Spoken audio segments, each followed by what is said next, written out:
Vamos a ir, en este caso, leyendo por secciones. Particularmente son 3 secciones las que este capítulo tiene. Este mensaje yo le he titulado El Señor responderá y me sustentará. Y aunque es un título sencillo, ustedes van a poder darse cuenta a través de este mensaje y de este capítulo que hay algo muy particular, algo muy profundo que el salmista quiere hablarnos el día de hoy a través de abordar este texto.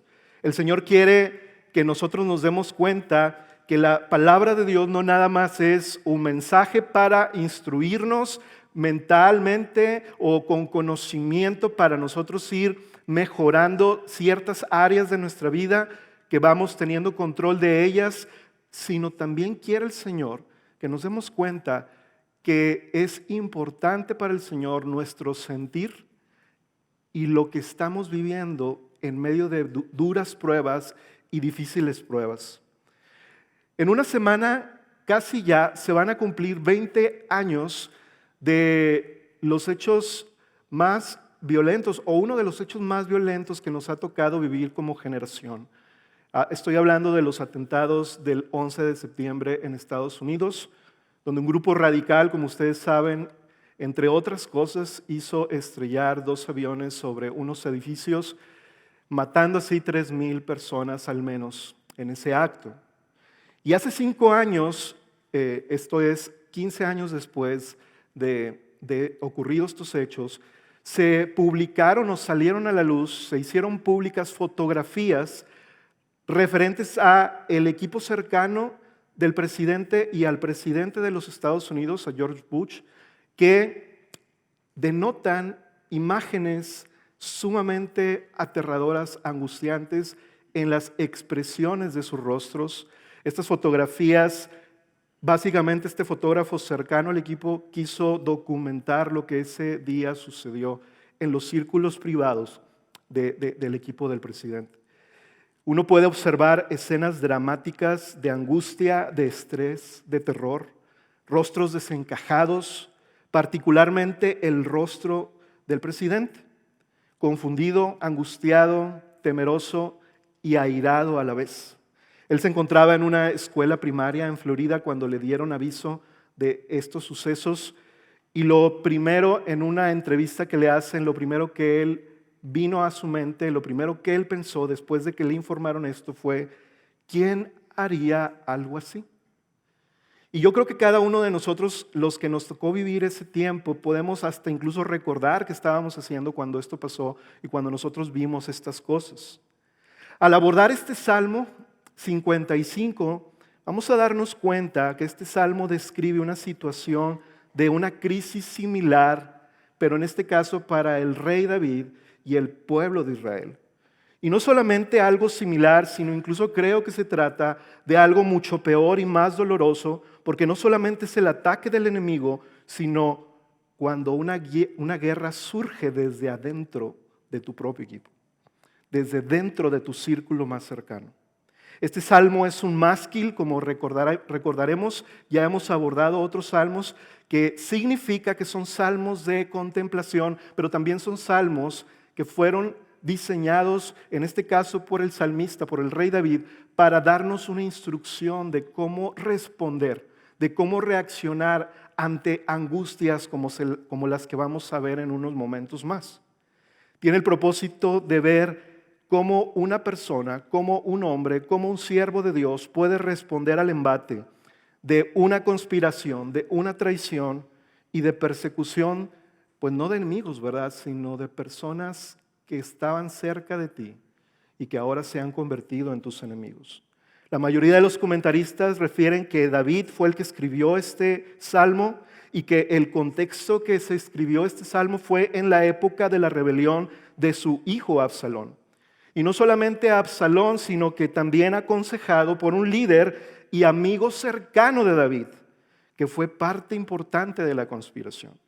Quiero que nos demos cuenta de esto. El Señor quiere hablarnos en esta mañana, y a lo mejor tú dices: bueno, yo no estoy pasando por algo así, pero es muy probable que hayas pasado por algo similar, o es muy probable que vayas a pasar por algo similar.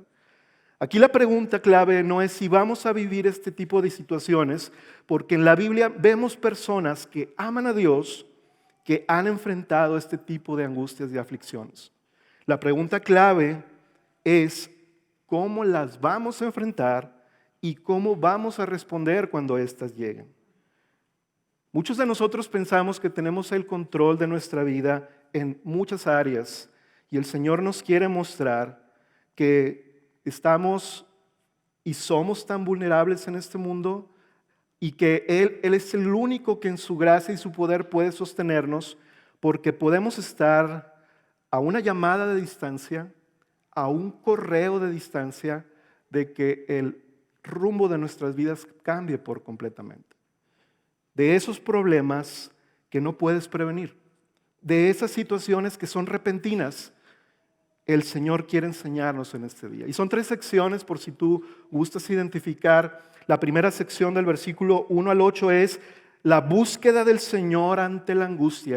El salmista buscando al Señor y derramando su corazón. La segunda sección que vamos a ver del versículo 9 al 15 es el clamor del salmista por la intervención de Dios en su justicia. Y la tercera sección y última del versículo 16 al 23 es la declaración de confianza que el Señor responderá y lo sustentará. Vamos entonces abordando la primera sección. La primera sección es: David busca al Señor en su angustia y le confiesa su pesada carga.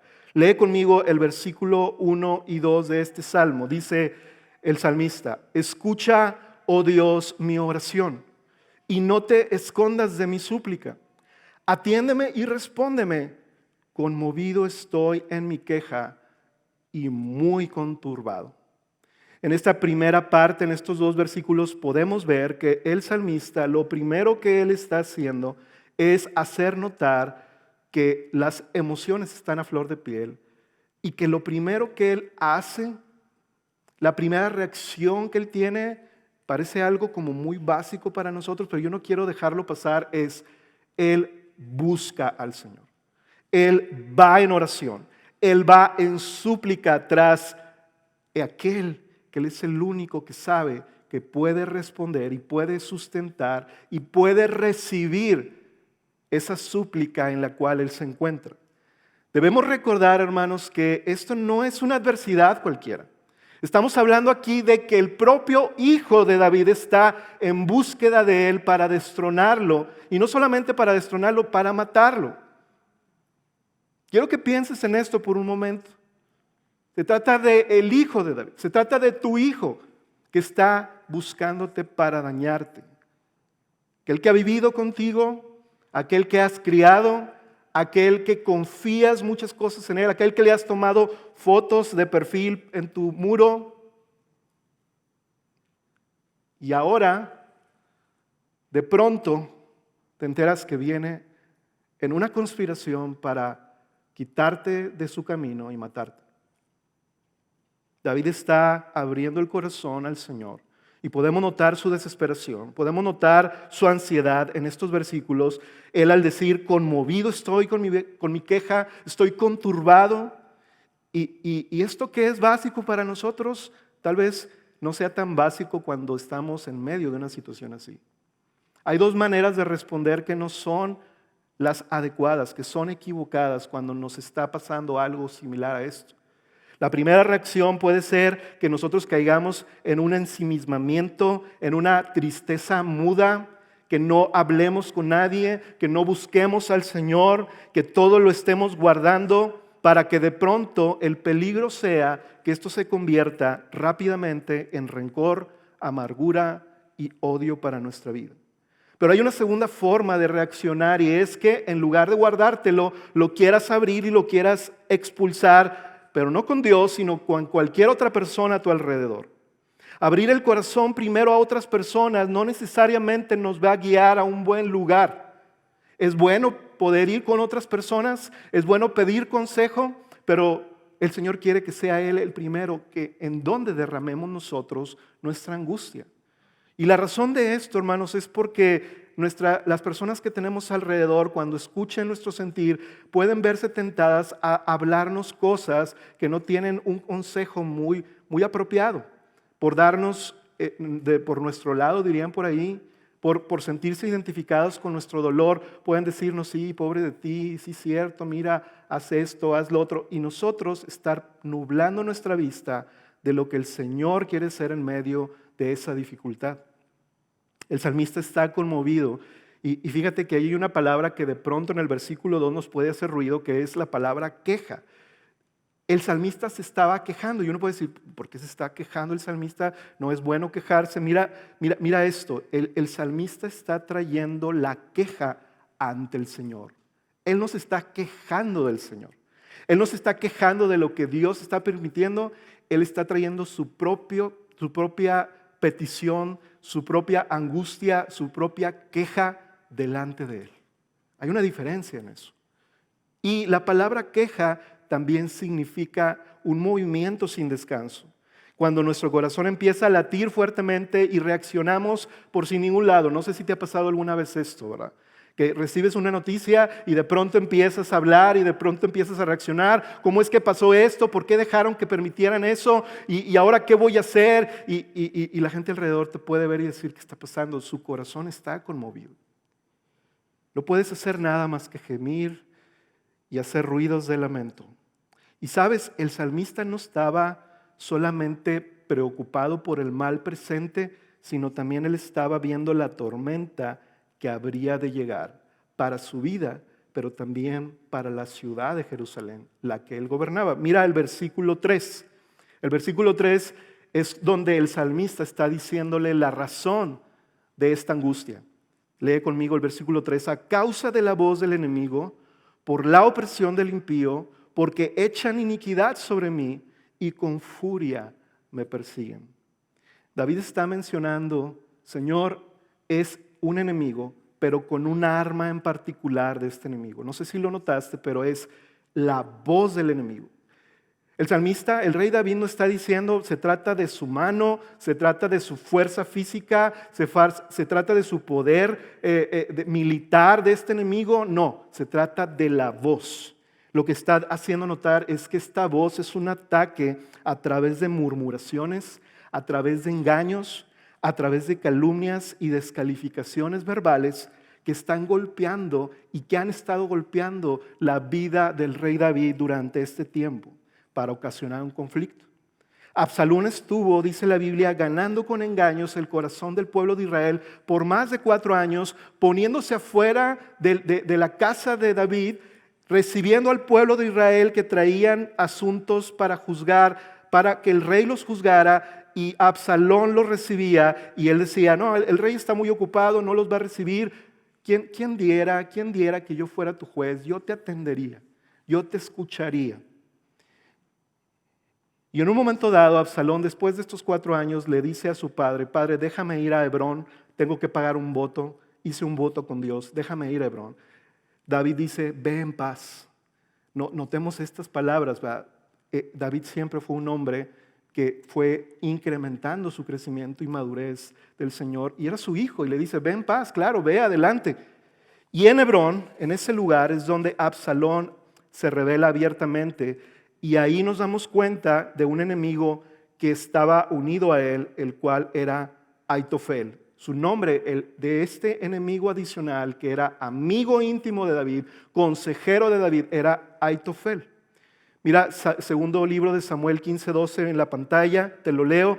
Absalón envió por Aitofel el gilonita, consejero de David, desde Gilo su ciudad, cuando ofrecía los sacrificios, y la conspiración se hacía fuerte porque constantemente aumentaba la gente que seguía a Absalón.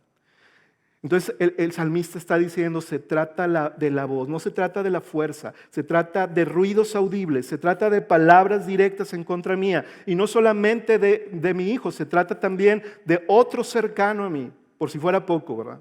Imagínate esto, tu mejor amigo, tu consejero, tu mentor y tu hijo en tu contra conspirando para derrocarte y perseguirte y matarte.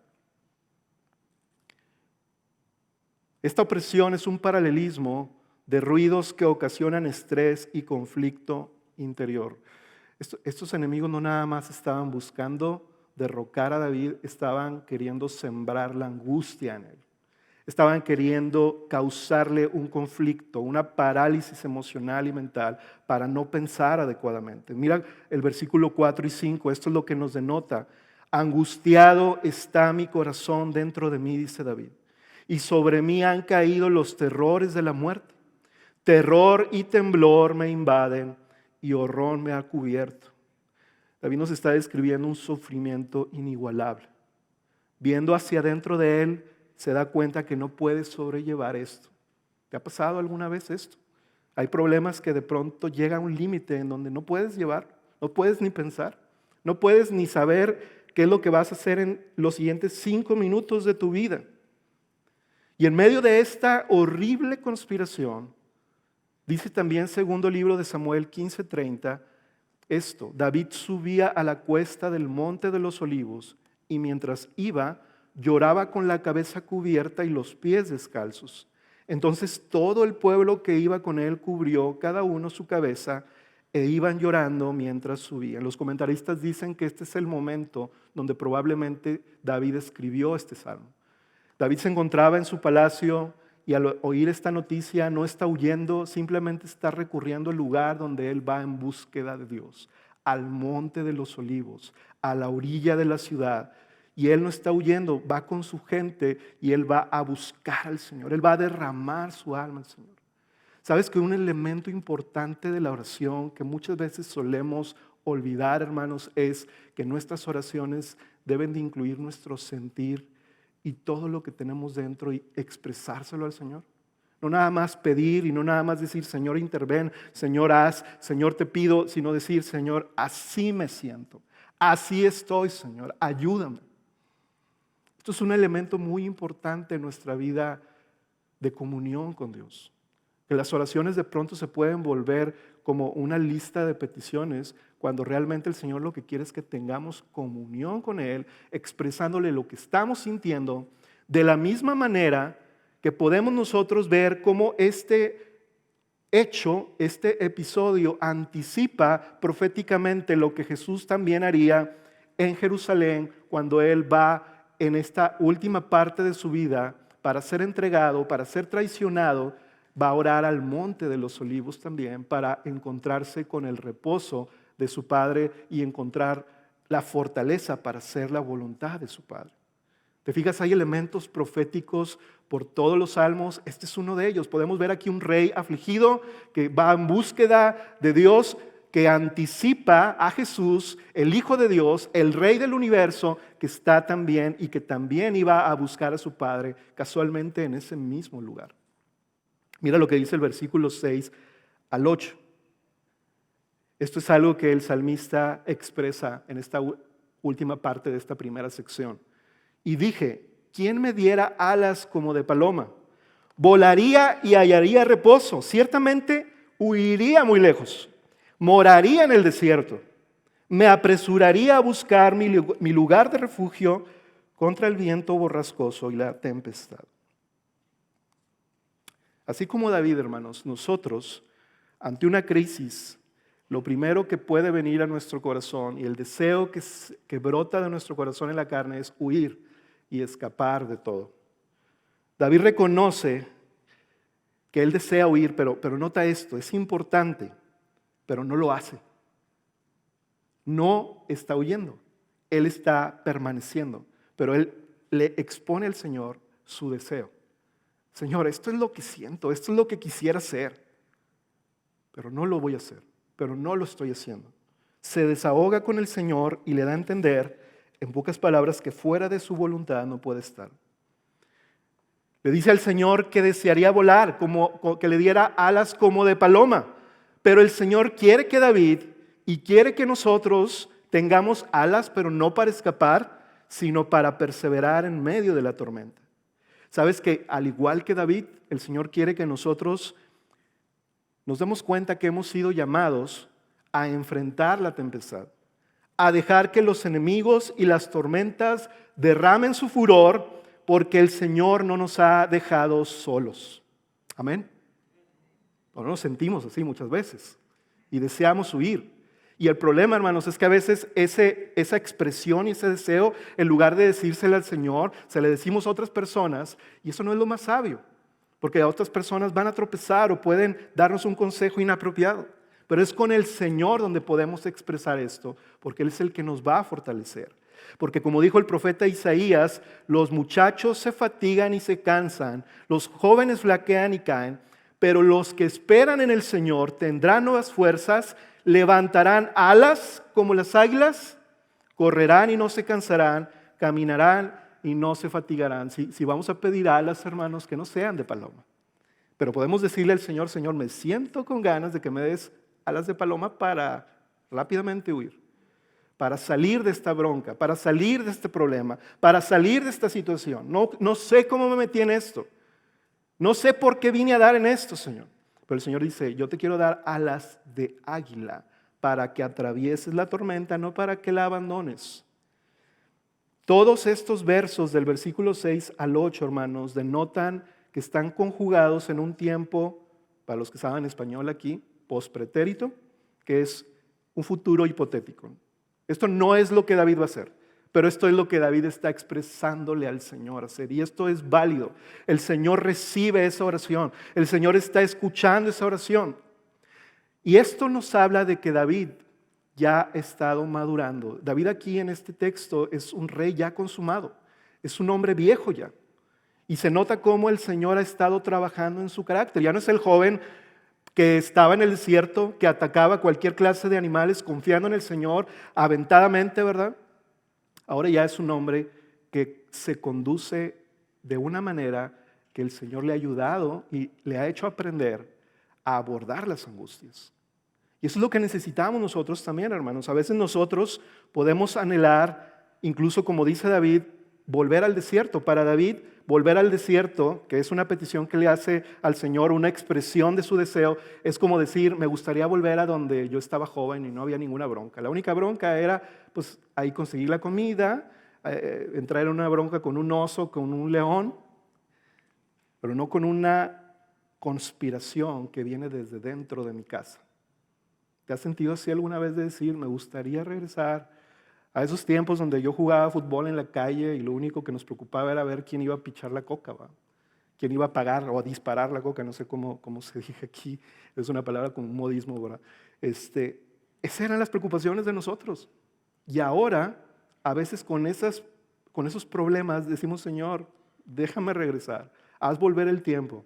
Pero esta es una simple expresión del deseo de David, porque él sabe dónde ponerla. Déjame que te diga esto antes de pasar a la segunda sección. El Señor desea que vivamos en dependencia y en cercanía de Él, porque al hacerlo, Él está formando a la imagen de Cristo en nosotros en medio de las dificultades de la vida, no fuera de ellas. Hay una cita de un hombre llamado Dane Ortland, que quiero que veas en la pantalla, lo que él dice acerca de buscar a Dios y cómo es el carácter de Cristo en este sentido. Él dice, Él es accesible, con toda su gloria resplandeciente y santidad deslumbrante. Nadie en la historia, ha sido tan accesible como Jesús. No hay requisitos previos ni obstáculos que esquivar. El único obstáculo que impide que seas recibido en sus brazos es simplemente que no vayas a Él. A mí me impactó esa frase que leí en su libro de este hombre y dije, wow, de verdad a veces pensamos que Dios en su santidad como que va a ver mal cómo me siento yo, aunque yo estoy buscándole, pero Él dice, Él es el más accesible de todos. Jesús es el hombre más accesible, es la persona más accesible a quien Él lo único que está esperando es que tú vayas a Él. Ese es el único obstáculo a vencer. No quién eres tú, qué haces tú, cómo respondes tú, sino es que vayas a Él. Así que, hermanos, quiero decirles que el permanecer es una evidencia de la gracia de Dios que está obrando en aquellos que lo buscan. No huyas o escapes de tu matrimonio si estás viviendo algo parecido como el rey David. No huyas de casa de tus padres, no huyas de tu empresa. Derrama tu corazón delante de Dios en medio de esa oscura angustia. Desahógate con Él, trae tu dolor con Él. Todas tus cargas, en ese sentido, échalas en Él. Y el Espíritu Santo ahora, para nosotros en Cristo, nos va a ayudar a aclarar nuestra mente, nos va a fortalecer y nos va a dar valor para seguir adelante sabiendo que Él es el que reina y nosotros estamos bajo sus alas. Tú estás bajo las alas de Dios. Tal vez esas son las alas que pudiéramos pedirle en ese momento. Señor, en lugar de alas de paloma, cúbreme con tus alas y hazme caminar en medio de la tormenta. En la segunda sección, hermanos, que es del versículo 9 hasta el 15, esta sección le he titulado David pide al Señor intervenir con su justicia. Lee conmigo del versículo 9 al 11. Ahora David, después que se ha derramado, él ahora sí a pedirle al Señor cosas. Versículo 9, confunde, Señor, divide sus lenguas, porque he visto violencia y rencilla en la ciudad. Día y noche la rondan sobre sus muros, y en medio de ella hay iniquidad y malicia. Hay destrucción en medio de ella, y la opresión y el engaño no se alejan de sus calles. Después de haber buscado al Señor, después de haber derramado, expuesto su angustia, su condición interior, ahora sí David va a pedir al Señor actuar contra su enemigo.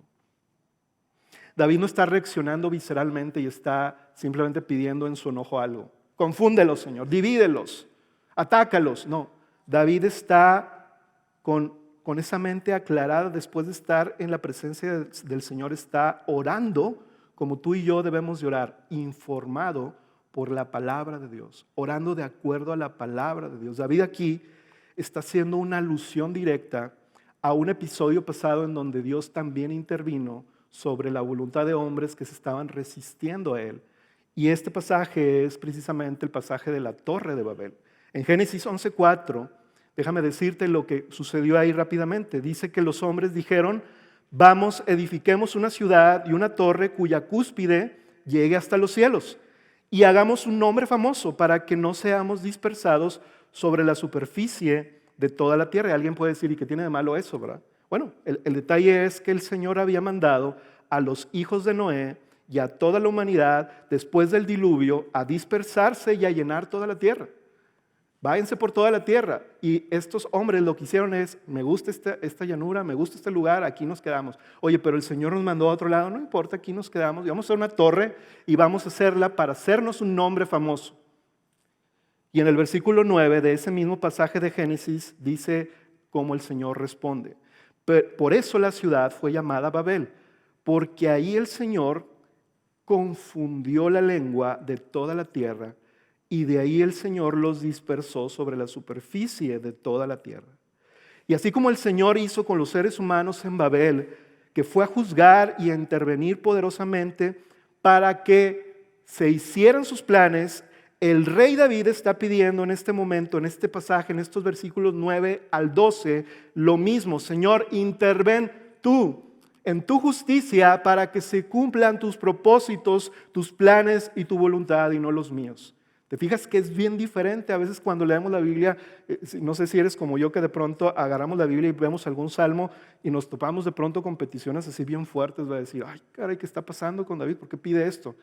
Se me hace que está con malas motivaciones, pero al abordar nosotros el pasaje nos damos cuenta que David está orando la palabra de Dios. Él está pidiéndole que intervenga con su justicia al Señor. Él se está haciendo de lado. Ahora yo te recuerdo esto. David no es cualquier hombre. David es el rey de la nación. Él tiene el poder, él tiene la capacidad en una instrucción de salir y hacer guerra contra sus enemigos, de ocasionar un caos. En su reacción de venganza, él pudiera hacerlo. Pero él está orando y diciéndole, Señor, sé tú el que intervenga. No yo no debo de hacerlo. No sería prudente, no sería sabio. Señor, hazlo tú. Y eso, hermanos, David nos está modelando la forma en que debemos orar para nosotros pedir intervención cuando nos vemos tentados a ejercer nuestra autoridad, nuestra justicia y nuestros deseos impulsivos. Si tú eres como yo, cuando tú estás enfrentando algo fuerte, Tú sientes un impulso en tu interior, se calienta la sangre, y más si se trata de personas que están hablando contra ti, o más si te trata de alguna conspiración o alguna traición que crees que va a salir de tu corazón. Deseo de venganza, deseo de aplicar tu autoridad, tú la tienes. Si tú eres padre de familia, si tú eres esposo, si eres el dueño del negocio, si eres el jefe de trabajo, si eres el líder de ministerio, ¿qué crees que va a pasar? Y el Señor nos dice en esta oración, deja que Él intervenga. David tiene más capacidad de autoridad y mira cómo él se está sujetando al Señor. Segundo libro de Samuel 15:31 nos deja ver cómo este pasaje de Salmo conecta con los hechos de Absalón y Aitofel. Alguien dio aviso a David. Aitofel está entre los conspiradores con Absalón, le dicen a David. Y fíjate la petición de David. Y David dijo, oh Señor, te ruego, ¿qué? Haz necio el consejo de Aitofel. Justo lo que está orando, justo lo que está pidiendo en este versículo 9 al 12. Así que si alguien te ataca, si alguien te defrauda, si alguien conspira contra ti, si alguien está hablando en contra tuya, busca como David pedirle al Señor que intervenga primero. Y mira el versículo 10 y 11, no nada más se trata de algo personal para David. En el versículo 10 y 11 David nos dice que la ciudad está sufriendo, que la ciudad está padeciendo los hechos de violencia. Hay rencillas, hay maldad, hay engaños, en los negocios hay fraude. Las personas están empezando a caer en un deterioro moral.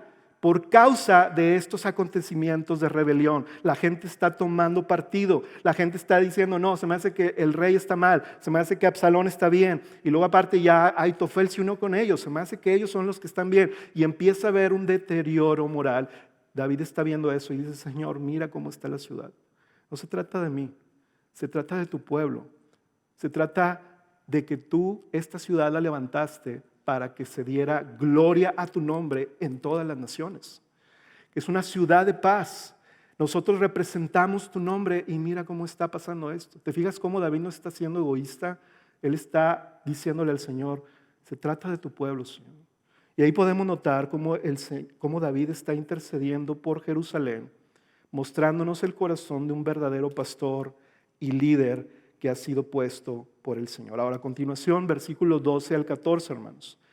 Esta es la parte más profunda, sensible para David en este capítulo. David le dice al Señor, ¿de quién se trata este enemigo? Versículo 12 al 14. Porque no es un enemigo el que me reprocha.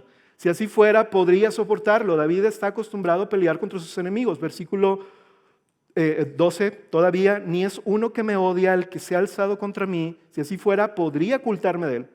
Versículo 13, sino tú, que eres mi igual, mi compañero, mi íntimo amigo, nosotros que juntos teníamos dulce comunión, que con la multitud andábamos en la casa de Dios. David le está expresando al Señor algo profundo, sensible para él, de las entrañas de su corazón, y está diciendo, Señor, si fuera un enemigo tú sabes que yo haría, pero aquí se trata de alguien que estás tan cerca de mí, que me ha traicionado. Y nota cómo en el versículo 13 y 14 incluso cambia la conjugación de las palabras, diciéndole como si la persona estuviera ahí, como si Aitofel estuviera ahí, diciéndole, tú que eres mi amigo, con el que iba caminando a la casa de Dios, el que me dabas consejo, el que eras mi confidente, el que te abrí mi corazón. Yo creo que algunos de nosotros que hemos pasado situaciones parecidas a esta, en donde tú estás orando al Señor, tal vez te duelas por una persona cerca de ti que te ha fallado, que te ha decepcionado, que te ha traicionado, y de pronto estás orando y le dices el nombre de esa persona como si ella estuviera ahí, ¿verdad? Es que ¿por qué me hiciste esto? Es que yo estaba tan cerca de ti, ¿por qué me dejaste? ¿Por qué me traicionaste? Eso es lo que está pasando con David. Y lo está exponiendo delante del Señor. Y describe 5 maneras en estos versículos para darnos cuenta lo cercano y valioso que era para David este amigo. A mí me llama mucho la atención uno de ellos. Dice que es uno igual a él, que es compañero, que es amigo íntimo, que estaban en dulce comunión, que participaban juntos en la adoración. Pero el primero me llama la atención porque David dice, es uno igual a mí. Oye, pero David es un rey, ¿cómo que igual a él? Fíjate lo que dice segundo libro de Samuel, versículo 16, 23. El consejo que Aitofel daba en aquellos días, ¿cómo era? Era como si uno consultara la palabra de Dios. Así era considerado todo consejo de Aitofel, tanto por David como por Absalón. ¿Te fijas? Este hombre no era cualquier hombre. Era un hombre sabio, consejero alto, que cuando daba un consejo era considerado como si Dios mismo estuviera dando su palabra. Era como un Gandalf, si conoces las películas del Señor de los Anillos, o si eres más para atrás, como el señor Miyagi, y ya no voy más para atrás, ¿verdad? Porque ya me quemaría yo, que soy de más para atrás. Pero es un hombre sumamente sabio, valioso, al lado de David, amigo de él, que lo acompañaba en la alabanza, estaba sentado junto a David al adorar al Señor. Esto quiebra a las personas, hermanos. Esto nos quiebra a nosotros. Esto hace que muchos de nosotros pudiéramos rendirnos, pero David está perseverando. Qué doloroso es cuando alguien tan cercano se convierte en el motivo de tu adversidad. Y tal vez sabes de lo que estoy hablando, tal vez sabes de lo que está hablando David, porque o te ha tocado verlo y vivirlo en carne propia, o te ha tocado verlo en alguien cercano a ti. Tu trabajo, tu familia, tu negocio, tu llamado en el sentido ministerial, alguien cercano a ti. ¿Cómo defenderte de alguien que camina contigo y que ahora ya no está o está en tu contra? Pero mira cómo David está orando.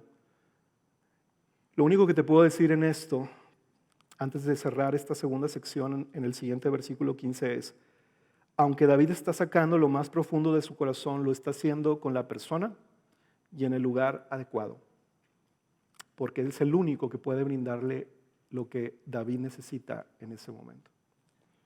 Versículo 15.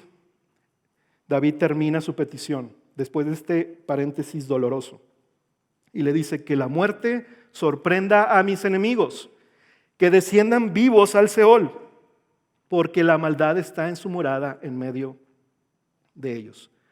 Alguien podría decir, no, ya ahora sí David como que ya se enojó, ya está ahí airado, o sea, yo lo haría, yo estaría ya desviándome y pidiendo otras cosas, pero déjame decirte que nuevamente David está orando conforme a la palabra. Y ahora él está recurriendo a otro pasaje en donde Moisés y Aarón, el pueblo de Israel, cuando iba camino al desierto, se levantan en rebelión unos hombres contra ellos. Y David está diciendo, Señor, interven con tu justicia. David no puede hacer que sus enemigos desciendan vivos al Seol. Él no puede hacerlo, pero Dios sí.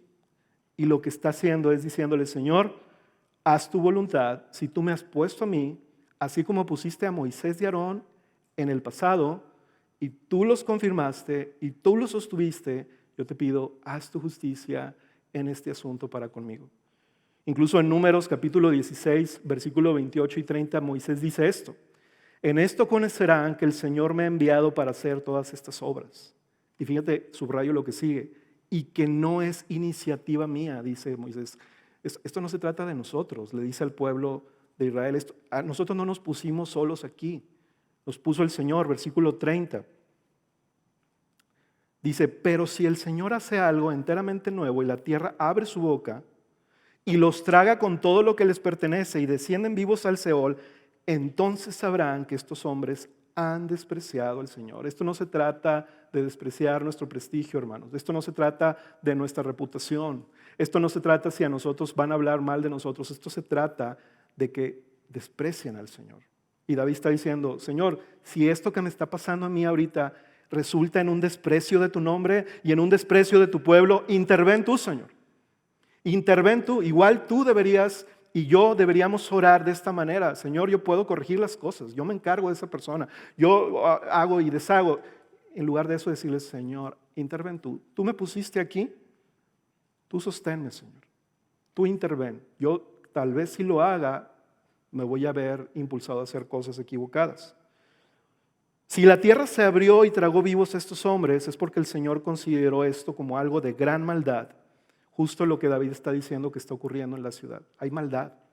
Pero no nada más en la ciudad, dice que la maldad está en su morada de estos enemigos y está en su corazón. Dice en nuestra versión de la Nueva Biblia de las Américas, en medio de ellos, el versículo 15, pero en el original está hablando del corazón. Está en el corazón. Estos hombres no van a cambiar, no van a moverse de lo que están determinados a hacer. Señor, por lo tanto, interven tú en tu justicia. Aitofel tenía algo muy personal contra David. Había sido capaz de ocultar sus intenciones a través de años para poder ejecutar el deseo de su corazón con su propia mano. Y aquí es donde entramos a la tercera y última sección, hermanos, del versículo 16 al 23. Esta sección le he puesto: David declara su confianza en el Señor.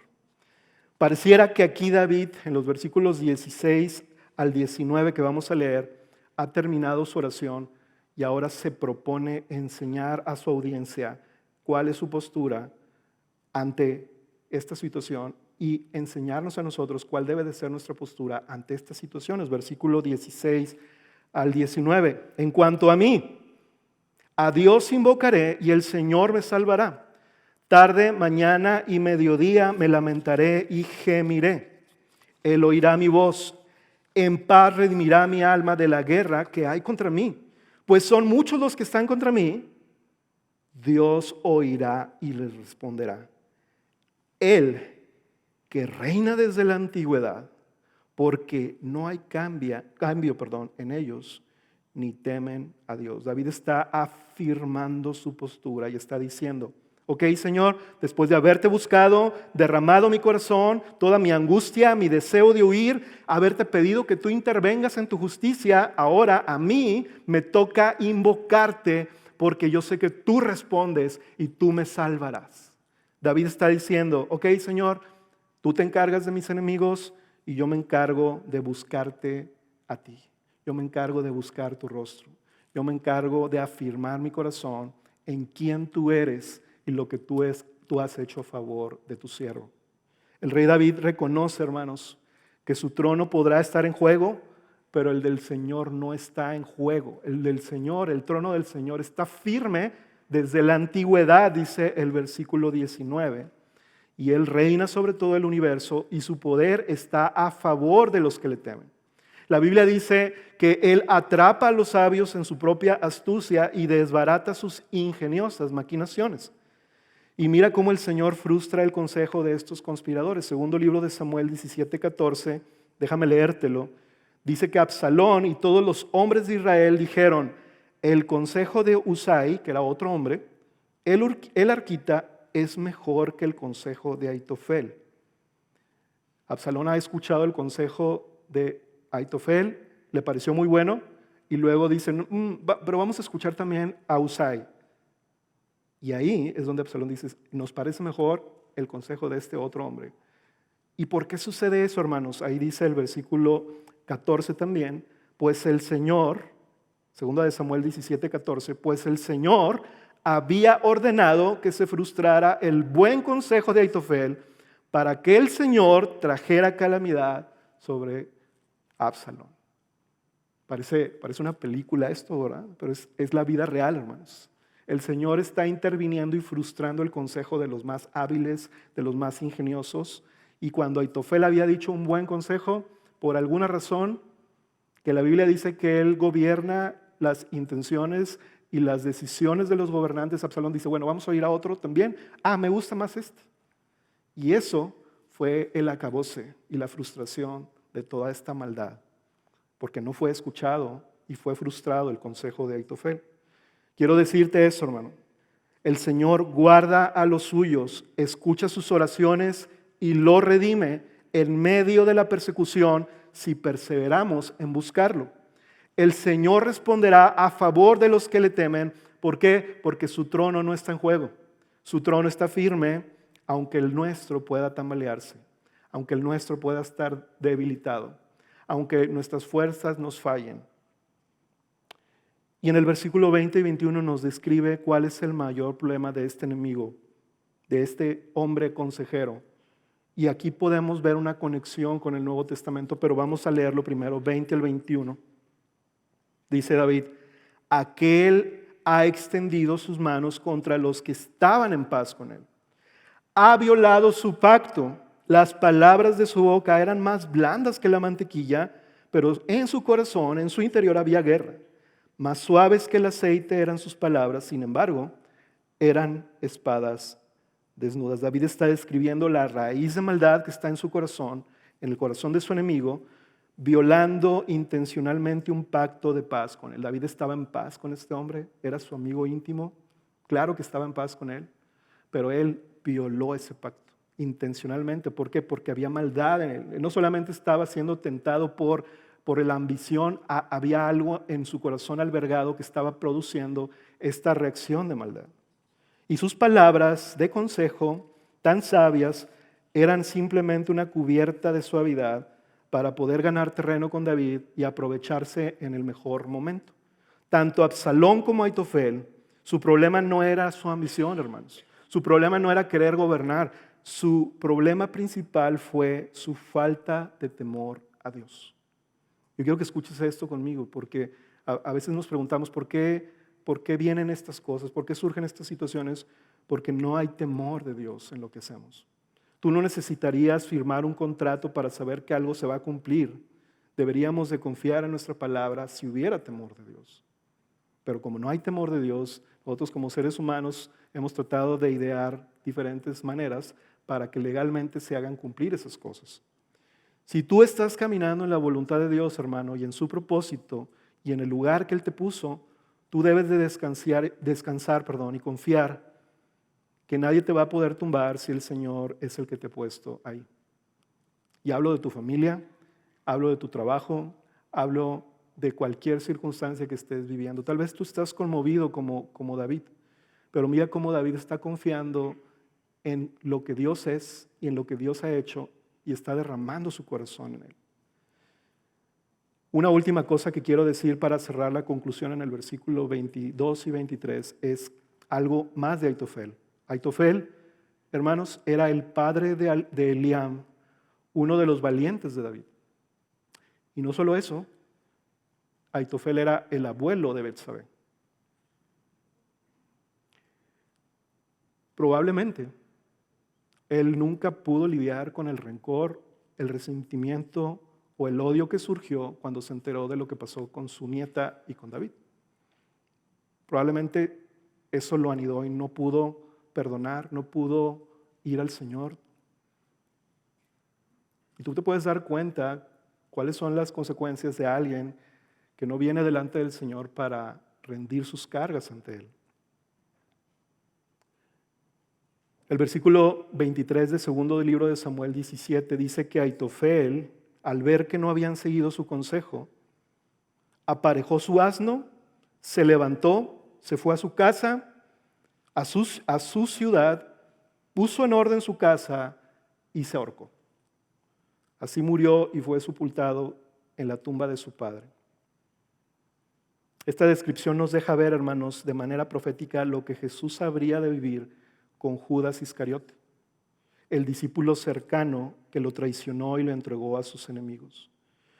Y así como hemos visto en otros salmos cómo el Señor está hablándonos proféticamente a través de la vida del rey David para apuntarnos al mayor y mejor rey que es Jesús, en este salmo vemos cómo, así como David ha sido traicionado y padecido, también Jesús, el Rey del universo, al venir en carne a este mundo, padeció lo mismo, siendo el Dios, Señor del cielo y la tierra, siendo despreciado y sufriendo la traición y rechazo de los suyos.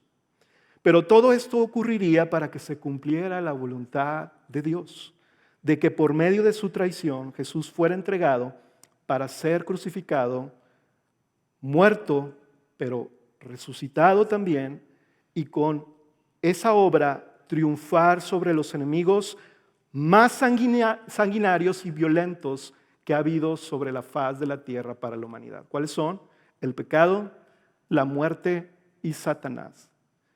Jesús ha triunfado sobre sus más grandes enemigos, sobre nuestros más grandes enemigos, a través de haber caminado en medio de la traición, de la conspiración y el rechazo.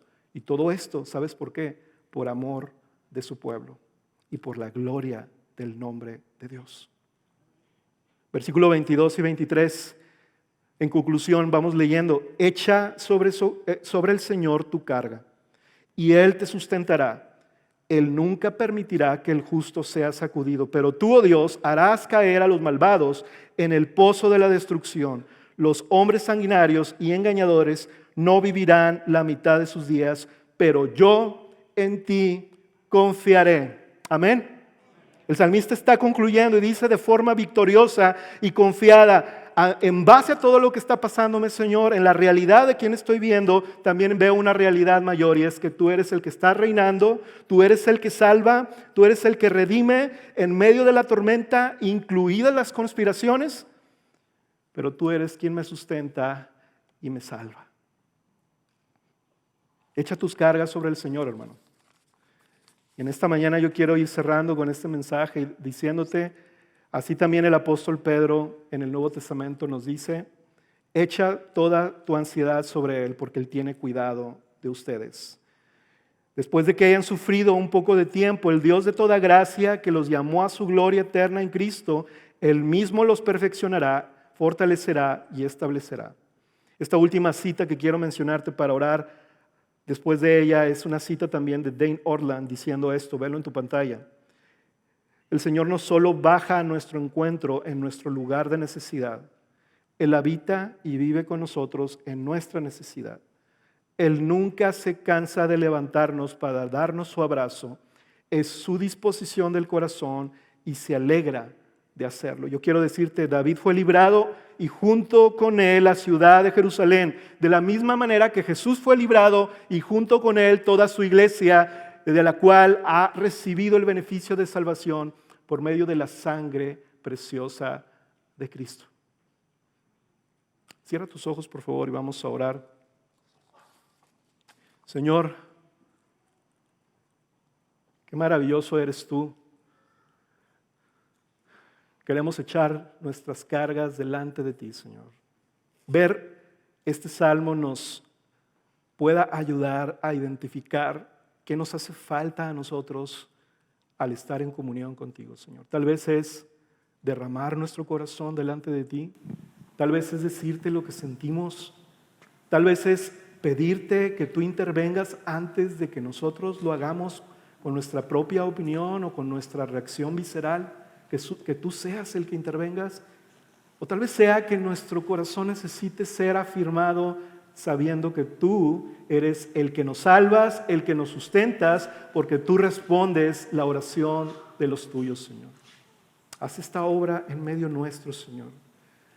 Haz que tu Espíritu Santo nos lleve hacia ti nuevamente, que podamos derramarnos delante de ti, Señor. No hay ningún enemigo, no hay ninguna circunstancia adversa que pueda separarnos del amor tuyo que es en Cristo Jesús, Señor. Y si hay personas que están aquí que han venido por primera vez, Señor, que puedan darse cuenta que estas cosas pasan en el mundo, pero que solamente hay un lugar seguro en donde nosotros podemos recurrir, y es en la presencia de Cristo, en la aceptación de Cristo, en la mansedumbre y humildad de Cristo, que nos escucha, nos recibe y no nos echa fuera si ponemos todas nuestras cargas en Él. Tú responderás, tú nos hablarás y tú nos salvarás, Señor. En el nombre de Jesús.